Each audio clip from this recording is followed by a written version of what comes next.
time I went through it for many years, just worried me. James chapter 1, verse 1 down. And you begin to see James talk. He said, he started with a statement to the brethren who are scattered abroad, greetings. Then the next verse was the bombshell. He said, count it all joy when you go through diverse temptations. Now that hit me big. I said, man, is this man real? When I go through diverse problems, challenges, I should be rejoicing. But I read down and I saw the reason why. He said, knowing this, that the trial of your faith worketh patience. Then he went down. Then let patience have its perfect work, that you may be perfect and entire, wanting nothing. In other words, he's saying, count it all joy, pure joy. Sometimes some say, count it pure joy when you go through diverse trials, diverse temptations, diverse problems. The rent, your health, your finances, your relationships, everything seems to be collapsing around you at the same time. He said, rejoice. Count it all. He didn't say be happy. He said, just rejoice. They said there are two different things, Joy itself is a force within you. Bible says the joy of the Lord is your strength.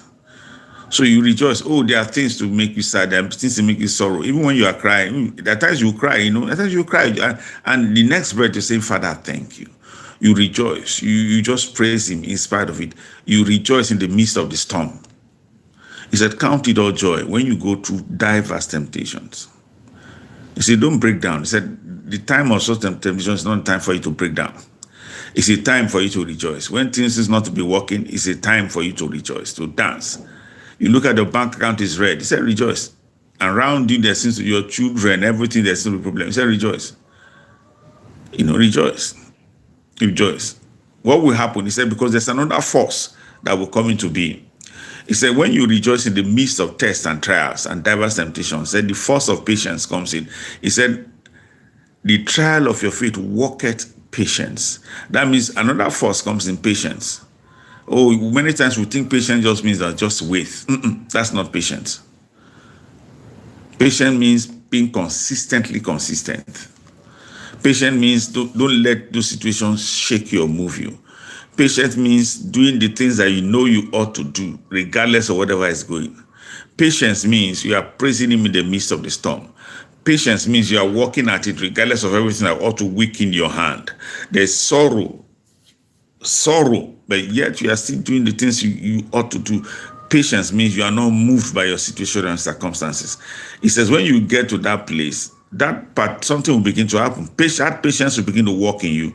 He said it will work in you to make you perfect and entire, wanting nothing. In other words, you become stronger after the problem than before the problem. That means that particular challenge becomes a stepping stone to your breakthrough. It becomes a stepping stone to your higher level. You come out of it, you are higher. You come out of it, you're operating in a higher place. You come out of it, you're operating in a mightier place. It comes to destroy you. It comes to weaken you, but you are better for it. You are better. Somebody said, don't waste your pain. Have you heard about that? So that's part of what James is saying. He said, knowing this, that the trial of faith working patience, and let patience have a perfect work, that you may be entire. That means patience works in you.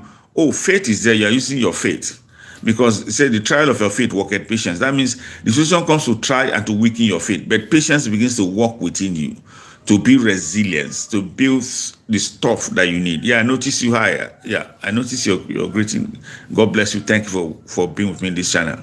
So patience builds in you the resilience that you need, the strength that you need for your journey. And things begin, if there are things that need to be dropped in your life, then you begin to see them, then you drop them. If there are things that you need to build, you begin to see them, you begin to build them. Opportunities begin to open onto you. But the ultimate thing is that at the end of the day, you are better. Oh, you are better. Oh, you are better. Do you know that many times what we see are crises, are opportunities? The opportunities just in a different gap. They wear a different cloth. They wear the cloth of problem.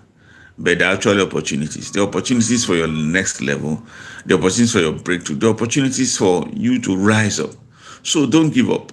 Don't give up.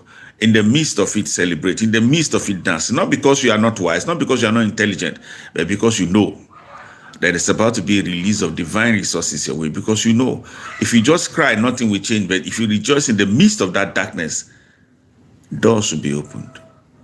Things will be built in you.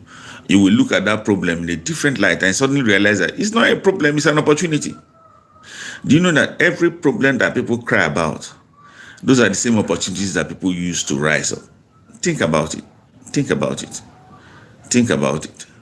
Every major business you see rode on the back of people's problems.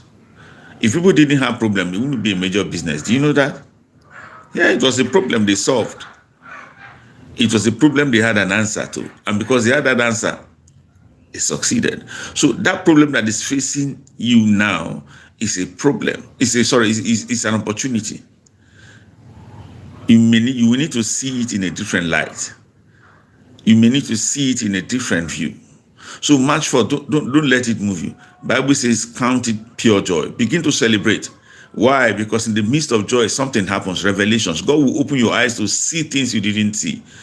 You will begin to suddenly realize that, wow, this is an opportunity. You will see that problem and you will see the opportunity. You will see that problem and you will see the door that you didn't see before. And suddenly you realize that it's time for me to move forward. It's time for me to believe that. Apply it and your life will never remain the same again. God bless you.